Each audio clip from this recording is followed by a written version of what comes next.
D'accord, non. Voilà. Allez, petit sourire pour la presse. C'est ça. One again, on ne va pas trop vite. Tirez pas trop fort. Diaporama. Donc on vous montrera tout à l'heure le premier jet. Et vous avez donc sur le poste, là-bas, on a un logiciel éducatif qui s'appelle 20 sur 20 d'orthographe. Et là, on choisit entre deux. Deuxième point, je crois que vous l'avez signalé dans votre discours aussi, et je voulais le remarquer, c'est que pour former un enfant, il faut former 3 formes d'intelligence. Il y a une intelligence qu'on a souvent, et que notre école a souvent développée, c'était l'intelligence abstraite. L'intelligence des mathématiques, du français, cette intelligence de l'université française.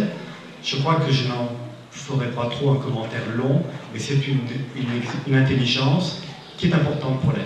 Mais il y a 2 autres formes d'intelligence qu'il ne faut pas oublier, parce qu'un être humain, il a besoin de 3 éléments pour pouvoir bien être solide et bien installé.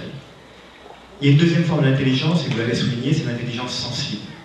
Et là, je voulais vous remercier, vous les élus, pour ce travail d'accompagnement de l'école dans une mission importante dans le monde rural, de développer cette intelligence sensible en permettant aux enfants d'accéder à l'art, à toutes les formes d'art. Et je crois que c'est important, et c'est un élément qui est essentiel, et qu'une des égalités des chances essentielles, c'est de pouvoir donner les mêmes chances d'accès aux sources du savoir, et donc en particulier au domaine artistique, également dans un monde rural. Ça, c'est aussi un élément important de structuration et de développement d'intéressés. Et comme je dis souvent aux enfants, l'important, c'est pas trop de se comparer aux autres, mais c'est toujours pouvoir se dire, est-ce qu'aujourd'hui, j'ai donné le meilleur de moi-même? Alors je ne sais pas si la jeune fille qui me regarde en souriant s'est donné le meilleur de soi-même aujourd'hui, mais vu le beau sourire, j'en déduis que ça devrait. Le dernier rôle, c'est un rôle d'égalité des chances. Et ça, c'est le rôle le plus complexe.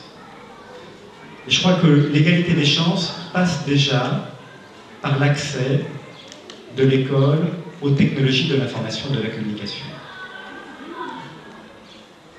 Ces technologies de l'information et de la communication se trouvent déjà dans certains milieux. Il y a des familles qui possèdent déjà des ordinateurs. D'autres familles ne possèdent pas.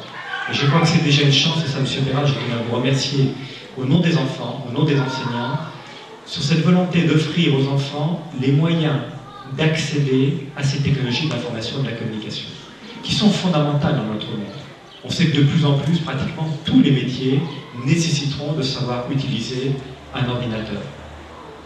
Dans mon métier, on me demande de plus en plus de me servir d'un ordinateur. Heureusement que j'ai une secrétaire qui m'aide de temps en temps. Sinon, des fois, je suis un peu aussi, vous, parents d'élèves, que l'outil ne suffit pas. C'est pour ça que dans les normes qui sont demandées au niveau de ce projet, on demande à ce que l'outil informatique soit utilisé l'équivalent de 30% du temps. Parce qu'on n'apprend pas tout seul, on apprend aussi avec son maître. Ça, je tiens à le rappeler, et je tiens à saluer les enseignants, parce que je sais le travail qu'ils font. Il n'est pas toujours reconnu, mais c'est un travail qui est pas simple, c'est un travail qui est compliqué. On se pose beaucoup de questions. Le maire, au nom de votre conseil municipal, je tenais à vous remercier pour les enfants, parce que je crois que l'outil que vous êtes en train de proposer est un véritable outil au service de la réussite des élèves. Un outil avec un vrai symbole pour montrer que dans les réseaux d'éducation prioritaire, donner plus à ceux qui ont le moins n'est pas un slogan, mais c'est une réalité. Et que nous, Éducation nationale, on est prêts et on va vous continuer à vous accompagner fortement dans ce domaine-là, en voulant une école de la réussite, mais aussi une école qui est exigeante et qui sera toujours exigeante vis-à-vis des enfants et qui n'abaissera jamais ses niveaux d'exigence, même si on est un réseau d'éducation prioritaire. Et ça, je tenais à vous le faire savoir aussi. Merci de votre attention.